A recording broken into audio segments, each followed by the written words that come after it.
विश्व के सभी मेरे साथियों को राजरत्न अंबेडकर की ओर से जय भीम, नमो बुद्धाय। द अनटोल्ड अंबेडकर के 7वें भाग में आप सभी लोगों का स्वागत है। यह बात है डॉक्टर बाबा साहब अंबेडकर जी के ड्राफ्टिंग कमेटी के चेयरमैन पद पर जाने की। कई सारे लोगों को आज यह तक पता नहीं है कि बाबा साहब अंबेडकर भारत के देश के संविधान को लिखने के लिए ड्राफ्टिंग कमेटी के चेयरमैन पद पर कैसे गए। एक वक्त था जब बाबा साहब अंबेडकर जी को यह सरल शब्दों में कहा गया था कि बाबा साहब, आपको इस संविधान सभा के दरवाजे ही नहीं तो खिड़कियां भी हमने आपके लिए बंद रखी है। बाबा साहब ऐसे संविधान सभा के ड्राफ्टिंग कमेटी के चेयरमैन पद पर कैसे पहुंचे। अंग्रेजों ने भारत को आजाद करने का एक शर्त रखा कि जब तक इस देश को संविधान तैयार करके नहीं दिया जाता तब तक हम इस देश को आजाद नहीं करेंगे। और इसीलिए 1946 में इन लोगों ने, अंग्रेजों ने संविधान सभा का गठन किया।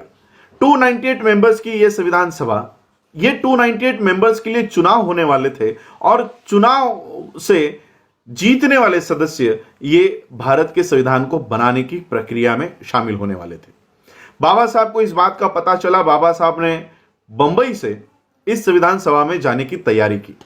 जब बाबा साहब अंबेडकर बंबई से इस संविधान सभा में जाने की तैयारी कर रहे थे, तब गांधी और पटेल ने आकर बाबा साहब से कहा कि बाबा साहब, इस संविधान सभा के दरवाजे ही नहीं तो खिड़कियां भी हमने आपके लिए बंद रखी है, हम आपको इस संविधान सभा में आने ही नहीं देंगे।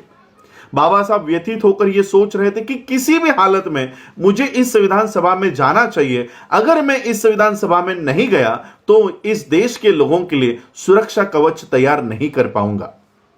बाबा साहब की इस व्यथा को देखते हुए पश्चिम बंगाल में बैठे हुए जोगेंद्रनाथ मंडल, इन्होंने बाबा साहब को पश्चिम बंगाल में आमंत्रण दिया कि आप यहां आइए।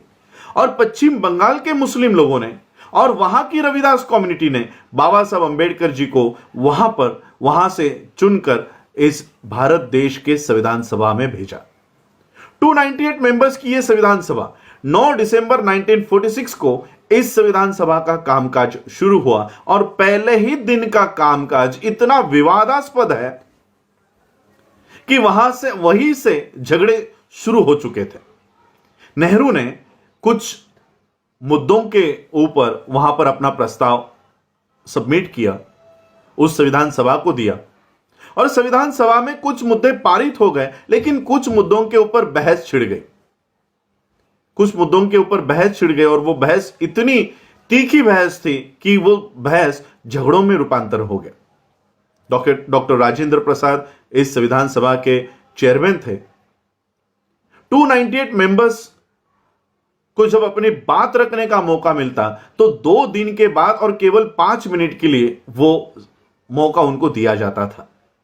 जब यह पूरा बहस चल रही थी, पूरा झगड़े चल रहे थे, संविधान सभा में ये झगड़े चल रहे थे, तब डॉक्टर राजेंद्र प्रसाद, इन्होंने बाबा साहब से कहा कि बाबा साहब, आप उठिए और आप अपनी बात रखिए।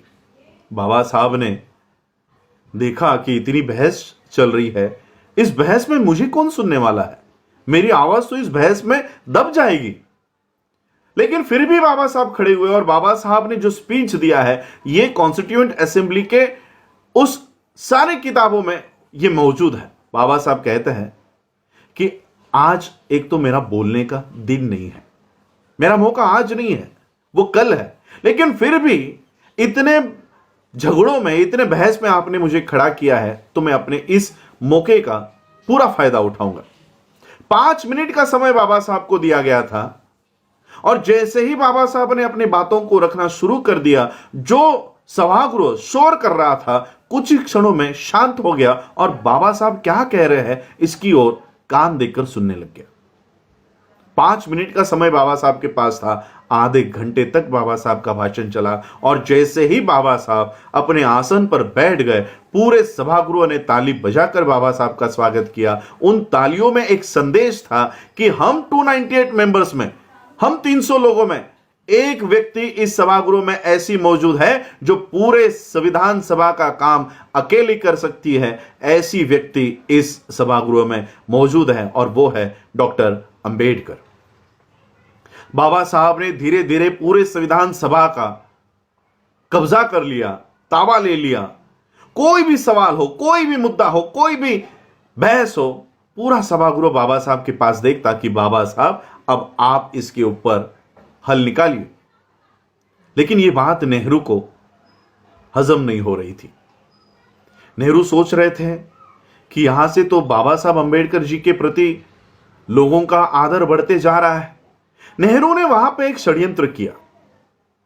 जिस प्रांत से डॉक्टर बाबा साहब अंबेडकर चुनकर भारत के संविधान सभा के सदस्य बने थे, उस प्रांत को जब इस देश का विभाजन किया जा रहा था, तब बाबा साहब अंबेडकर जी का मतदार संघ इन्होंने पाकिस्तान को दे दिया, ताकि बाबा साहब अंबेडकर भारत के सदस्य ना रहे, भारत के मतदार क्षेत्र के सदस्य ना रहे, और बाबा साहब अंबेडकर जी का भारत के संविधान सभा का सदस्यत्व पद रद्द हुआ। बाबा साहब को इस षड्यंत्र का पता चल चुका था, और इसलिए बाबा साहब ने नेहरू या गांधी के सामने हाथ फैलाने के बजाय, कोई मांग करने के बजाय, बाबा साहब अंबेडकर जी ने रामसे मैकडॉनल्ड को पकड़ा और कहा कि नेहरू ने मेरे साथ षड्यंत्र किया है और मेरी सदस्यता रद्द हो, इसलिए जानबूझकर मेरा मतदार क्षेत्र ये पाकिस्तान को दे दिया है।